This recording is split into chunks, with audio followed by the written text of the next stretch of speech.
ও একটু পানিটা ভরে নাও না শোনা। আমার এখানে ডাস্টবিনটাকে আমি এরকম করে ফিট করিয়েছিলাম, সে কাঁটাগুলো দিতে যাবো মানে মাওটাকে। এখন একবার একটু ছাদে যাব। মাশাআল্লাহ, আমার উচ্ছে গাছটা অনেক বড় হয়ে গেছে। হ্যালো এভরিওয়ান, আসসালামু আলাইকুম। Welcome back to my another new blog. আমি আয়েশা। সবাই কেমন আছেন? আশা করি ভালো আছেন, সুস্থ আমার আছেন। মানি প্ল্যান্টের গাছটা কিরকম ভাবে বাড়ছে দেখো। সকাল থেকে খুব বৃষ্টি পড়ছে, এখন একটু কমেছে বৃষ্টি পড়াটা। আর এই পাশের বাড়ির গাছটা দেখুন না, আমার ঘরে কেমন করে ঢুকে গেছে। এটা সাফিন, আজকে এটা একটুখানি আমাকে ইয়ে করে দিবি, কেটে ছিঁড়ে দিবি বাবু। হ্যাঁ হ্যাঁ হ্যাঁ, না ভাল লাগতে হবে না, দেখছো না। আরে ফুল থাকলেও পাশে ডান্ডাটা একবার ঢুকেছিল, দিয়ে ওটাকে ভালো করে কাটা হয়নি বলে শুকনো হয়ে এখনো অব্দি কেমন লেগে আছে। হ্যাঁ হ্যাঁ, এবার একটা কাঁচা আছে, উঠে কাঁচি করে কেটে দেবে। কিরকম উঠে গেছে, ভেতর অব্দি ঢুকে পড়ছে এই যে গাছটা, এই যে ঘরের ভেতর ঢুকে পড়েছে। এখন আমরা সবাই নাস্তা করতে বসেছি, একদম সিম্পল নাস্তা। ডিম সেদ্ধ, রুটি আর চা। এখানে আমার বুয়া সব বাসনগুলোকে ধুয়ে রেখেছে, আজকে অনেক বাসন আছে, এগুলো সব গুছাবো। এটা গুছাতেও আমার 10 মিনিট টাইম লাগবে। আবার গুছিয়ে নিই এখন। যারা এই মুহূর্তে আমার ভিডিওটা দেখতে শুরু করেছেন তারা প্লিজ একটা লাইক দিয়ে ভিডিওটা কন্টিনিউ করবেন। আর যারা আজকে আমার চ্যানেলটা নতুন ভিজিট করছেন, যদি আমার ভিডিওটা ভালো লেগে থাকে বা কিছু নতুন শিখতে পারেন, তাহলে চ্যানেলটা সাবস্ক্রাইব করে আমার সঙ্গে থাকতে পারেন।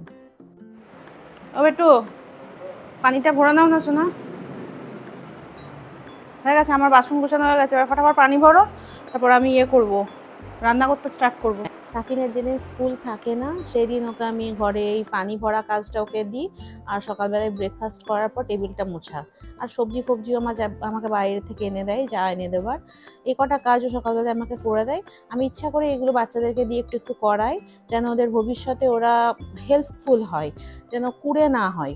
যেখানে অল্পই সামান্য বাজার আনার দরকার ছিল, বাজারটা আমাকে আমার ছেলে এনে দিয়েছিল। তো সেটা আমি গুছিয়ে নিলাম, গুছিয়ে নিয়ে নোংরা হয়েছিল ওখানটা মুছে নিলাম। আর কিছু পলিথিন ছিল সেগুলোও নোংরা হয়ে গেছিলো, জিপলক ব্যাগগুলো, সেগুলোকে ধুয়ে নিয়ে টাঙিয়ে নিলাম। আর ভাতের চালটাও ধুয়ে নিলাম, সাথে ধুয়ে ভাতের চালটাও চাপিয়ে দিয়েছিলাম। সাফিন, আপেল খাবে বেটা?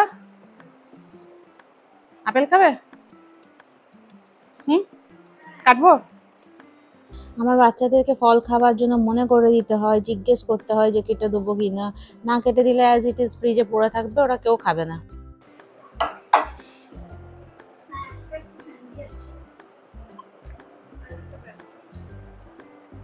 সারা দিনের মধ্যে এটা হচ্ছে আমার ফেভারিট টাইম একটা, কেন কি এই টাইমটাতে ঘরটা খুব সুন্দর পরিষ্কার হয়ে থাকে। এখানে চেয়ারে আমার অনেক কাপড় রাখা আছে, কাপড়গুলো তুলে নিয়ে এসে রেখেছি, গুছানো হয়নি, গুছিয়ে নেবো একটু পরে। কিছুক্ষণ আগেই তুলে আনা হয়েছে এটা। আর আজকে বৃষ্টির জন্য ওয়েদার কত সুন্দর হয়ে আছে। এবার আমি সব লাইট পাখাগুলো চারিদিকে বন্ধ করে দেবো, যেগুলো এক্সট্রা এক্সট্রা জ্বলছে। কেন এই টাইমটা আমার ফেভারিট জানেন? এই টাইমটাতে আমার ঘরটা পুরো নেট ক্লিন হয়। আমার বুয়া এসে যখন ঝাড়ু মোছা করে পুরো নিট অ্যান্ড ক্লিন করে দিয়ে যায়, ওর জন্য আমার এই টাইমটা সব থেকে ফেভারিট টাইম। সব পরিষ্কার থাকে এই সময়, খুব একটা ঘাঁটাঘুটি হয় না, যদি বা আমার ঘর গুছিয়ে রাখি সব সময়। এটা গুছিয়ে নিই।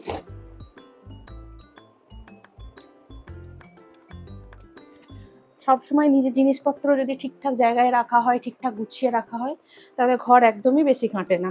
আমার তো ঘর একদম বেশি ঘাঁটে না। এখানে এই চাদরটা দিয়ে রেখেছি গ্রীষ্মকালে রোদ থেকে বাঁচার জন্য, বেশ কম রোদ আসে এটা দিয়ে রাখলে, কেন কি আমার গ্লাস না এখানে। এবার লাগিয়ে দিই, সকাল থেকে একটুখানি খুলে দিই, যেদিন রোদ না থাকে, খুব রোদ থাকে তখন আর খুলি না।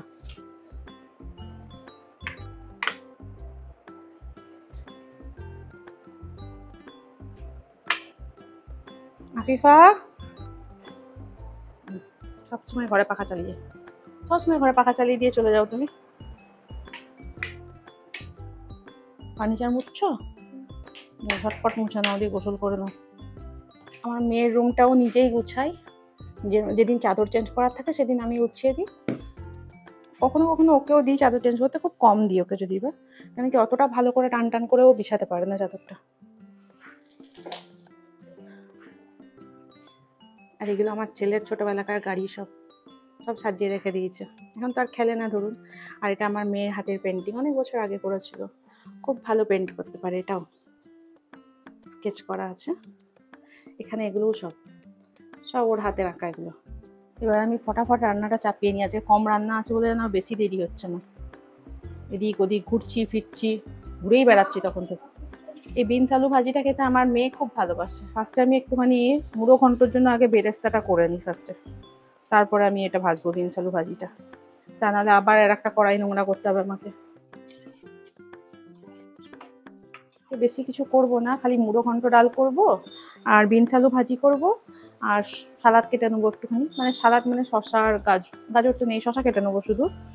তো বাচ্চাদের একটু মন খারাপ হবে যে মা আজকে শুধু সবজি করেছে, সবজি ভাত করেছে, কিন্তু মাঝে মাঝে এরকমও খেতে হয়। এবারে একটুখানি এটা চাপিয়ে নিই। আপনারা কে কোথা থেকে আমার ভিডিও দেখছেন প্লিজ কমেন্ট করে আমাকে জানাবেন। আর ভিডিও যদি ভালো লেগে থাকে তাহলে নিজের ক্লোজ রিলেটিভ ফ্রেন্ডসদের মধ্যে শেয়ার করে দেবেন, আর অবশ্যই একটা লাইক করে দেবেন, আর আপনি নিজেও সাবস্ক্রাইব করে দেবেন চ্যানেলটা প্লিজ। এবার এটা ঢাকনা দিয়ে ওই সাইডের গ্যাসে করে দেবো, কেন কি এখানটাতে এবারে আমি মুড়ো ডালে ঘন্টটা চাপাবো, তার জন্য মাছের মাথাগুলো আগে ভেজে নেবো।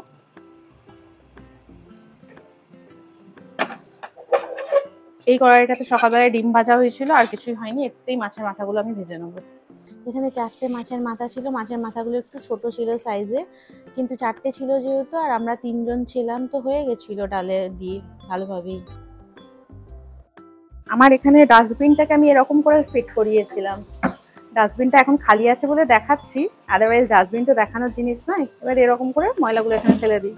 এটা আমার সুবিধাটা কি হয়, এদিকে পাল্লাটা টানলেই আমার ডাস্টবিন বেরিয়ে চলে আসে, করে দিই। এতে নোংরাও কিছু দেখা যায় না, কিছু না। নাহলে কে কিভাবে করেন তা তো আমি জানি না, তো আমি যেভাবে করি সেটা আমি শেয়ার করছি আপনাদের সঙ্গে।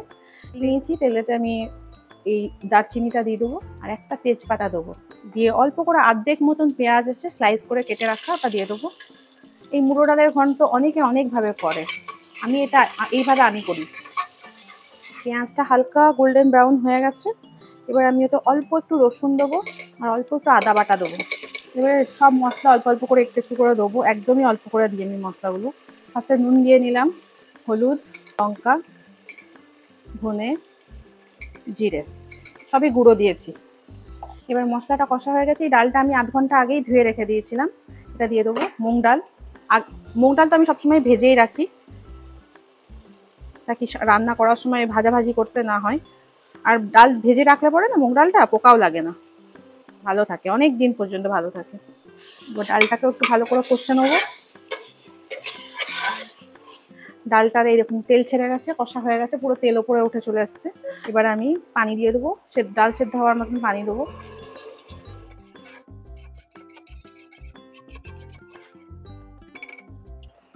এবার কুকারের ঢাকনাটা বন্ধ করে দিয়ে একটা সিটি দেবো খালি, দিয়ে নিজে নিজেই সিটিটা রিলিজ হতে দেবো, তাহলেই হয়ে যাবে। আমি এইটুকু টাইমের মধ্যে টুক করে গিয়ে ঝোল নামাজটা করে চলে এলাম, কুকারও রিলিজ হয়ে গেছে নিজে থেকে।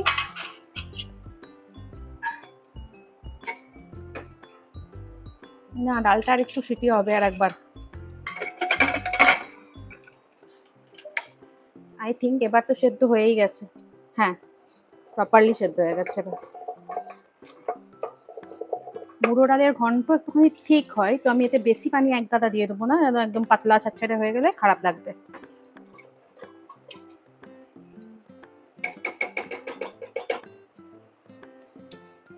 এবারে মাছটা ভেঙে নিয়েছি, মাছটা যেটা ভেজে রেখেছিলাম সেটা একটু ভেঙে ভেঙে টুকরো টুকরো করে দিয়ে দিলাম। নুন তো আগেই দিয়ে দিয়েছিলাম আমি। এবার একটু চিনি দেবো, অল্প একটু চিনি দিই, আমার মাও দেয় চিনি। ব্যাস এইটুকুনি স্লাইড, এইটুকুনি গরম মশলা দেবো। আর 4টে কাঁচা লঙ্কা নিয়েছিলাম, কাঁচা লঙ্কাগুলোকে স্লিট করে দিয়ে দিয়েছিলাম। আর ঘি দেবো এতটা মতন, আর এই বেরেস্তাটা দিয়ে দেবো। বেরেস্তাটা একটু হালকা, এগুলো এক একটা পেঁয়াজ আর কি একটু বেশি কালো হয়ে গেছে, আর একটু কম যদি বেরেস্তাটা ভাজা হতো ভালো হতো। দ্যাটস ইট, আর কিছুই দেওয়ার নেই গো। এবারে এটাকে 5-7 মিনিট মতন একটুখানি বয়েল হতে দেবো। এমনিতে ঠিকই রেখেছি আমি এটা, 5-7 মিনিট খালি একটু বয়েল হতে দেবো, কেন মাছটা এখনই দিয়েছি তো। আফিফা খাবে এসো বাবু। এই যে আজকের লাঞ্চের ফাইনাল লুক মেনুর, এটা মুড়ো ডালের ঘন্ট, মানে কি বলে এটাকে, বিনস আলু আর গাজর দিয়ে ভাজি করেছি, আর এখানে স্যালাড। স্যালাডে পেঁয়াজও দিইনি, গাজরও দিইনি, কিছু না, খালি শসা আর টমেটো। সাফিন এটাতে একটু নুন দেবে, হ্যাঁ, আর ভাত। আমার সাফুন তো এসে গেছে। আফিফা জলদি এসো বাবু। কেমন হয়েছে আফিফা আজকে? উইদাউট কিছু, ডিম, চিকেন, মাছ। মাছের মাথা অবশ্যই দিয়ে আছে, তোরা মাছের মাথা খাস না, তোর জন্য তো প্রবলেম। হ্যাঁ, সাফিন আজকে বললে এই ডালটা তোমার favourite. One of the favourite. আমার তো খুব ফেভারিট। আমার এই ডালটা হলেই শুধু খাওয়া হয়ে যাবে। আমাদের লাঞ্চ কমপ্লিট। আমার বুয়া এখানে সব বাসন ধুয়ে নিচ্ছে, বুয়ার কাজও কমপ্লিট। এবার আমি মাছের কাঁটাগুলো দিতে যাবো আমাদের মাওটাকে। আমার বড় আপার ঘরে একটা মাও থাকে, চিকেনের হাড্ডি থাকলে, থাকলে, মাছের এইগুলো থাকলে দিয়ে আসে আমি। এখানটায় রেখে যায়, এখানটায় রেখে দিলে ওরা কেউ একদিন খেয়ে নেয়। এগুলো হলো জন্তু জানোয়ারদের হক, দিতে হয় ওদেরকে। এখন একবার একটু ছাদে যাব, দুদিন ধরে বৃষ্টি হচ্ছে তো ছাদে আমি পুঁই শাক গাছ আর উচ্ছা গাছগুলোতে পানি দিতে যাইনি, দেখে আসি একটু কি হয়েছে। এখনো টিপ হচ্ছে, টিপ টিপ টিপ টিপ করে। মাশাআল্লাহ, আমার উচ্ছে গাছটা অনেক বড় হয়ে গেছে। এই লাঠিগুলো দিয়েছি, কিন্তু লাঠিগুলো তো কই ধরছে না, এরা কোন দিকে নিজের মনেই চলে যাচ্ছে। পুঁই শাক গাছটা না তেমন ভালো করে বাড়ছে না কেন কি জানি, এক গাদা পানি জমে আছে। একজন আমাকে ভিডিওতে বললো কমেন্টে যে খোল দিলে ভালো বাড়বে, কিন্তু খোলটা কি জিনিস সেটা আমাকে আমি জানতে চাইলাম, আর কিছু বলেনি। কি সুন্দর চিপচিপ চিপচিপ করে বৃষ্টিটা হচ্ছে, কি ভালো লাগছে। ওয়েদার এরকম থাকলে খুব ভালো লাগে। তো প্লিজ আপনাদের যদি খোল কি জিনিস সেটা যদি জানা থাকে তাহলে আমাকে কমেন্ট বক্সে অবশ্যই জানাবেন। এরপর আমি ছাদ থেকে নেমে চলে এসেছিলাম নিচে। কি করবে এখন? এতে ল্যাপটপে গেম খেলবে না অন্য কার্ড খেলবে?